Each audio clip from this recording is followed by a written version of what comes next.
Muito bem, estamos de volta e a gente conversa agora sobre o cenário atual dos preços e mais do que isso, as tendências aí para a precificação. E quem nos ajuda nessa conversa é o meu amigo Ronald Macuco, lá da Pátria Agronegócios. Ronald que está hoje lá em Luiz Eduardo Magalhães, na Bahia Farm Show. Seja bem-vindo, Ronald. Olá, Alexander. Olá a todos que nos assistem nessa manhã. É muito bom estar com vocês, falando aqui dessa região tão próspera, região que é um fruto de homens que outrora eram produtores no Oeste, eram produtores no Paraná, no Goiás, no Rio Grande, que veio para cá, veio desbravar e que fez esse estado ser tão pujante, produzindo grão, esse grão que se transforma em ração no final do dia, que se transforma em boi, que se transforma em proteína. Então, vamos falar aqui hoje se o boi vai subir ou vai cair, Alexander. E eu tenho notícia boa, meu amigo. Quem É, ficar né? até o final aqui, vai ter notícia boa. No Parazão já tem notícia boa. Eu estava em Cerejeiras, Rondônia, na última semana, palestrando ali pro pessoal da Casa do Adubo, empresa da Nutri, e vi um pecuarista daquela região muito otimista também, apesar de preços menores. O pecuarista está olhando no médio e longo prazo com um olhar otimista para a atividade, um olhar de entendendo que o negócio mudou, tá, Alexandre? O negócio mudou. Pois é. Então eu queria a sua visão nesse sentido, viu, Ronald? Entender que momento é esse, essa virada de preço que aconteceu agora, desde o finalzinho de maio até agora, nesse primeiro momento aí do mês de junho, é um viés que veio para ficar? Qual que é a sua opinião? Ou a gente ainda tem que ter alguma atenção daqui para frente com algum fator ainda que te preocupa? Enfim, conta pra gente o que você está esperando e o que você está vendo desse mercado e principalmente do preço da arroba, Ronald. Vamos dividir aqui, Alexander, em dois cenários. E aí eu acho que o terceiro cenário, após a minha fala aqui, entra outras pessoas muito mais qualificadas e gabaritadas para falar do mercado de cria. Esse mercado de cria bezerro, eu vejo ele que é algo sem volta. O bezerro não terá mais correções de 300, 500, 600 reais nesse ano. No ano de 2026 também não. Então, sim, o olhar para a pecuária ele é otimista porque abatemos muita fêmea. Tá, se abatemos muita fêmea e o bezerro começa a subir, eu olho agora, Alexander, com um olhar, para quem está nos ouvindo, quem faz uma recria e quem faz uma engorda, um olhar muito bom. Ronald, boi a 350, 340 em Praça Paulista esse ano. Vem preços maiores? Eu só digo uma coisa para você: preços maiores vai ser praticado nos próximos meses e anos, só que o mercado físico vai subir. Hoje é um boi no Parazão a 285, é um boi na Rondônia a 280, é um boi no Maranhão a 285, é um boi no Goiás a 300 reais. Esse boi, até o final do segundo semestre, olhando para as projeções, é um boi que justifica subir mais 30, 25 reais. E isso é bom ou ruim? Na minha visão, isso é muito bom. 25 reais, 30 reais, vezes um boi de 20 arroba, é 600 reais se for 30. Se for 20, é 400 reais a mais. Como a gente tem um milho entrando nos próximos dias, um milho mais barato, proveniente de uma segunda safra, então teremos sim um mercado muito promissor, porque eu vou reter fêmea, porque já justifica eu segurar essa fêmea para produzir bezerro. Então, vai ter menos fêmea indo para o abate, boi vai continuar esse movimento de alta que a bolsa já precificou ele. Ô, Então, Ronald, nós estamos entrando. essa sua perspectiva de alta, ela está baseada principalmente na redução de oferta de animais, é isso? Ou você ainda também tem a demanda forte aí como base para essa expectativa de alta nos preços? A demanda forte também, tá bom, Alexander? E isso é um dado muito interessante. Demanda de dois pilares. Primeiro pilar aqui, Alexander. Primeiro pilar, demanda para exportação de animais vivos. Nós, nos últimos 2 anos, nós vivemos uma exportação para a Turquia, para o Egito, para e outros países, tá bom? Do Oriente e outros países, exportação de animais vivos. E que animais que nós estamos mandando para exportação? É uma vaca parida? É um boi gordo? Não. É um garrotinho de 10, 9 arrobas? É um boi magro de 13 arrobas para baixo? Esse animal foi muito demandado. Hoje você procura em volumes esse animal no mercado, você está com dificuldade de encontrar ele. Primeiro, então existe uma oferta menor de boi sendo confinado esse ano. Apesar da conta, que eu vou mostrar aqui para você, ser uma conta saudável. Ser uma conta que fecha. Hoje o Segurif já liga para cliente meu. Se você não tem boi pronto, você não tem novilho, você não tem vaca gorda ainda não. Opa, eu já vejo frigorífico no segundo semestre oferecer preço de novilha o mesmo preço de boi. Para o Mato Grosso, para o Goiás. Então, sim, existe uma oferta de animais, no geral, para o abate menores. Segundo pilar, a demanda continua muito firme. Se você pega 2021 e 2022, que foi o pico do boi nosso, Alexander, nós exportávamos 20, 22% da nossa produção. Nós, nesse atual momento, exportamos em torno de 35%, meu amigo. Então, 65% está ficando no mercado, quanto há 2 anos, 3 anos atrás, era 80%. Ronald, mas a produção de carne aumentou nos últimos 2 anos devido ao abate de fêmea. Sim, isso por si só me traz um olhar que o abate já está ficando para trás. Os próprios números do IMEA já mostram isso. Quando você olha o CIF e os números do próprio IBGE, já tivemos, Alexander, o abate de fêmea caindo no primeiro trimestre do ano de 2025, comparado com o ano de 2024. Então, sim, a demanda por carne continua muito firme, mas a produção ela continua menor do que foi 24 e do que foi 23. Esse desequilíbrio entre oferta e demanda gera, então, essa expectativa de preço mais elevado para a arroba. Já a partir de agora, Ronald, ou vai ficar mais concentrada aí essa alta para o segundo semestre? Eu acredito que essa alta vai ser mais concentrada no segundo semestre, então no final de agosto, outubro, novembro. Por quê? É porque o preço hoje está muito defasado. Quem está aqui nos ouvindo aqui, que puder deixar nos comentários aqui, compartilhar também a sua visão após ou agora nesse bate-papo, como é que está o gado hoje no Tocantins, Alexandre? Opa, bezerro, cliente vendeu essa semana aí, bezerro Nelore a 12,50, bezerro Angus próximo a 13, 14, fêmea também vendeu com preço muito bom, mas quando você olha para a vaca gorda, o Pedro trabalha aqui com a gente aqui na Pátria Agronegócio, tá lá em Goiânia. Eu estou aqui falando da Bahia Farm Show. E o pai dele vendeu no Vibra há 15 dias atrás a R$ 245 no Tocantins. Opa, boi estava com 270. Então o mercado ainda continua muito depreciado. Quando eu olho, até tomando uma decisão de análise, o Mato Grosso já ficou muito evidente essa virada. Boi no Mato Grosso hoje, Alexandre, para o segundo semestre, qualquer momento que você quiser fazer negócio com um grande frigorífico, você pode ligar que você consegue fazer negócio muito próximo do que está a bolsa em São Paulo. E quanto está a bolsa hoje para outubro? Já foi um boi de 346, hoje é um boi de 340, 341. O boi para novembro, 346, dezembro, 346, setembro, 330, 333. Quanto é um boi hoje em São Paulo? O próprio indicador CPEA, o próprio indicador da TAG, o indicador do boi, trouxe ontem boi em São Paulo 310. Olha, você está dizendo que hoje é 310, daqui 4 meses, 5 meses será um boi de 340, então isso é R$ 30 a mais. É exatamente, por isso que eu acredito que o movimento da Bolsa vai ser concretizado no fisco. Então, olhando isso, tem outros fatores que a gente pode discutir aqui, que eu acho que entra em outra pergunta e outro posicionamento, que é o sojicultor, quem está no mercado agrícola em geral, não estou falando da pecuária, olhando para a pecuária como alternativa. Esse ano, para quem produziu ruim em soja, a rentabilidade foi muito baixa. Eu estou vendo áreas de soja que foram abertas nos últimos anos, voltando para a pecuária. Se esse pessoal volta para a pecuária, Alexandre, vai haver uma demanda maior ainda por bezerro, uma demanda maior por vaca magra ou por vaca parida e por garrote, o que vai fazer esse mercado subir ainda mais, meu amigo, num olhar de médio prazo. Boa, Ronald. Agora, para quem está planejando o confinamento para o segundo semestre, Ronald, essa é a hora de tomada de decisão, né? Que contas ele tem que fazer e o que ele tem que prestar atenção? Você falou aí da escassez de boi magro. Até que ponto esse boi magro ele pode impactar nas contas aí do confinamento e até que ponto, né, a chegada do milho de segunda safra também reduz aí esse peso do custo final aí do confinamento. Conta mais para gente. Vamos lá. Antes da gente entrar naquela conta do confinamento, Alexandre, vamos até pegar, então, o que forma o custo do confinamento. Existem algumas coisas na pecuária que ela é muito de tradição. Eu tenho até na minha palestra, eu tenho assim, você vai deixar a pecuária ser uma tradição ou você vai colocar ela como uma estratégia dentro do seu negócio? Primeiro, o que é tradição? Gruda no rabo do boi que o boi te leva para frente. Meu avô sempre falou isso. Essa é uma frase do meu avô que eu ouvi. Outra é usar a palavra amor aqui para justificar. Então, o que é amor? Primeiro, alimentação. Eu preciso ter uma alimentação. Segundo, um manejo.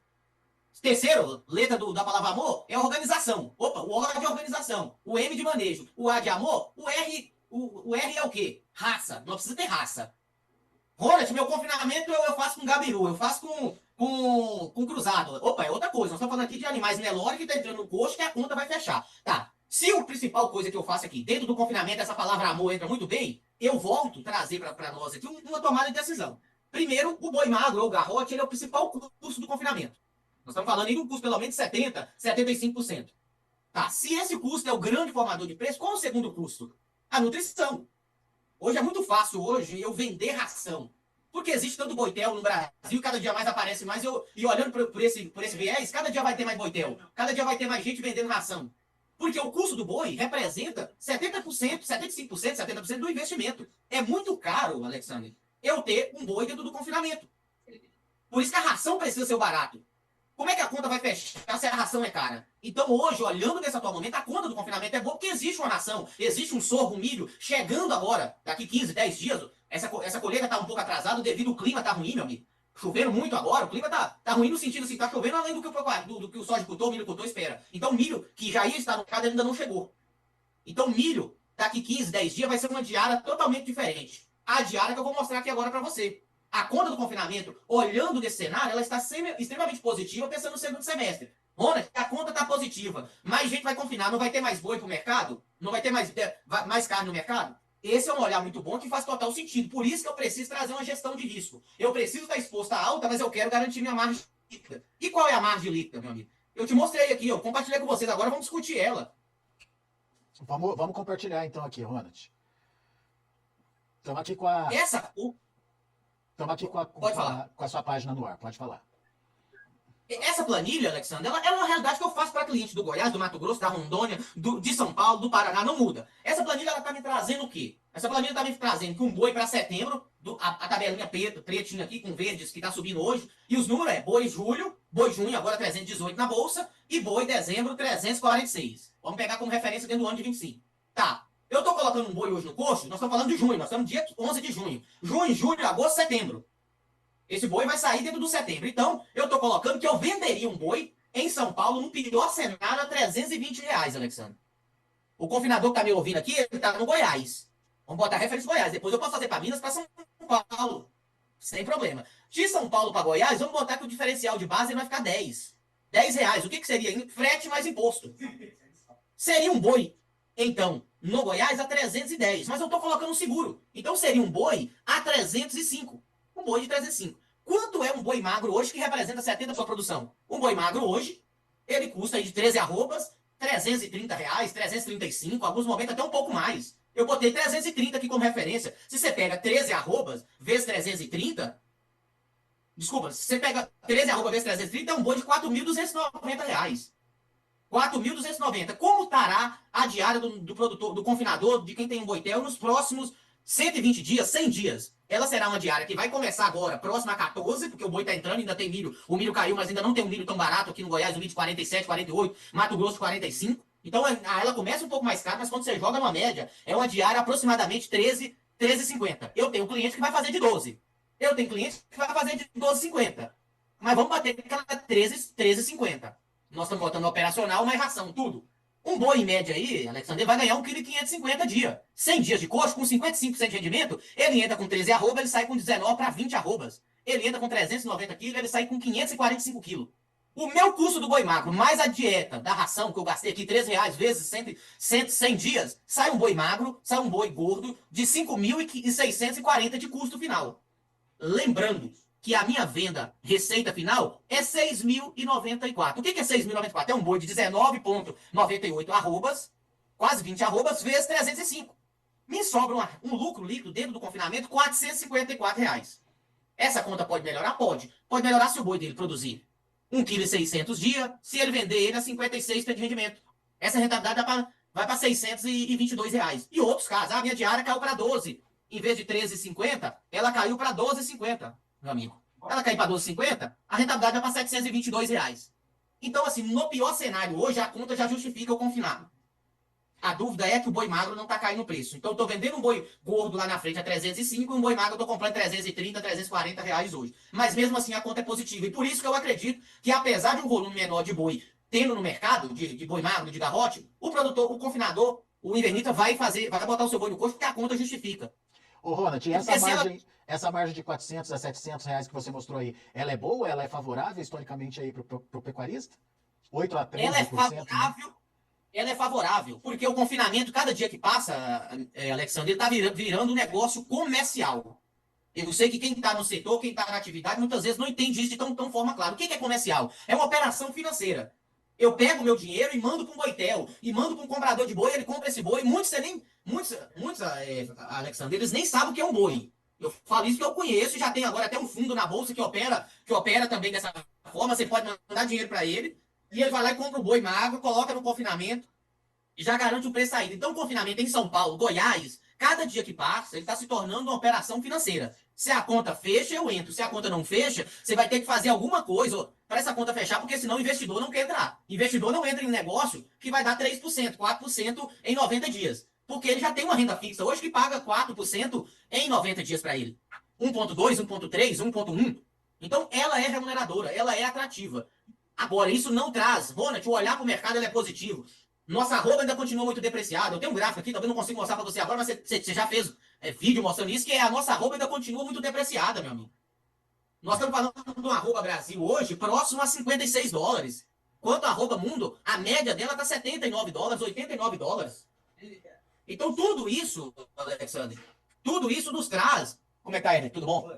Tudo isso nos traz esse olhar do mercado que eu preciso estar na atividade. Eu não posso limitar a minha alta do boi. Você me perguntou se a conta é boa, certo? Só Isso. tem um problema. Eu vou lá e faço um boi a termo e não faço um seguro de alta.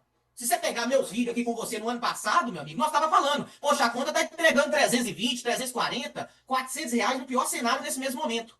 Era um boi de 250, R$ 260. Nós terminou um agosto, o boi já 320. Nós terminou um outubro, o boi 340. O boi subiu R$ 80 depois de quem fez uma trava. Você perde o poder de compra. Se você fizer uma trava e não fizer seguro de alta. Então, olhando o mercado hoje, a conta é boa e eu estou vendo investidor mandar dinheiro para confinamento, para arrumar boi, está competindo, pagando muitas vezes até o mesmo preço da exportação para garantir esses animais. E aí, Boa. meu amigo, essa é a conta que nós estamos mostrando aqui. É uma conta saudável. Você concorda comigo? Muito bom. E trazendo aí essa perspectiva de cenário positivo para a roupa do boi gordo, isso que o Ronald falou é fundamental. É não só se preparar, né, fazendo aí, preparando o seu animal, mas se proteger, principalmente por conta de o mercado poder ir além daquilo que você está planejando agora, ou o contrário também pode acontecer, vai que, enfim, que a gente batendo na madeira aqui, mas que aconteça algum problema que não estava previsto aí, que a roupa volte a cair, você está protegido. Isso é fundamental aí no final das contas. Meu amigo, muito obrigado, viu, pela participação e pela disponibilidade de falar direto com a gente aí de Luiz Eduardo Magalhães. Mande um abraço pro povo aí do oeste da Bahia. O pessoal sempre nos recebe muito bem quando a gente vai passando por aí. E abraço para você. Volte sempre, Ronald. Obrigado você, Alexandre. O oeste da Bahia, junto com. Subindo também no Mato Piba, Alexandre, a gente tá vivendo uma realidade, até para fechar aqui e falando aqui, eu tô falando da Cia Seeds, que é uma empresa hoje, uma sementeira, né, que atende aqui tanto na área de soja, semente de soja, como também na parte de algodão. Mas aqui no oeste da Bahia, Alexandre, tem um fator que é o etanol chegando, meu cara. Aqui em Luiz Eduardo Magalhães tem uma empresa que está terminando o seu processo para utilizar o milho para fazer etanol, fazer DDG. Em Balsas também. Você está vendo isso agora no Pará, você está vendo isso agora acontecer no Tocantins, na região próxima a Palmas, próxima a Gurupi, Porto Nacional. Então, essa região aqui, Alexandre, ela vai ter um DDG mais barato. O que, é que você vai fazer com esse produto? Vai mandar para a granja? Vai fazer o quê? No final do dia, esse produto vai vir para confinamento nessa região. Coisa que já está acontecendo com o Mato Grosso. Então, assim, meu amigo, a pecuária ela vai adentrar dentro do negócio do produtor de soja de uma forma ou de outra. Uma, que a pecuária entra como um fluxo de caixa. Quem está nos ouvindo aqui, que é sojicultor, Alexandre, esse cara hoje tem dinheiro no 30 do 3, 30 do 4, tem dinheiro no 30 do 7, 30 do 8, e depois ele fica um pouco esperando, será que vende? Então ele fica um pouco descapitalizado. O boi não, o boi vai trazer um fluxo de caixa melhor para ele. Ele vai ter uma. Boa, né? E aí, se ele tem um DDG, ele consegue agregar valor no milho dele, transformar o boi em ração, transformar o milho em ração, transformar o milho em arrobas, e depois esse boi ainda transformar esse boi em adubo, meu cara. Usar o composto para jogar na sua lavoura. Então a pecuária ela vai entrar em lugares que muitas vezes não tinha, tá, meu amigo? É E isso assim, aí. esse é um tema que a gente tá trazendo para pensar, tá bom? Muito Boa, obrigado, Ronald. fica com Deus. Abraço para você. Até a próxima.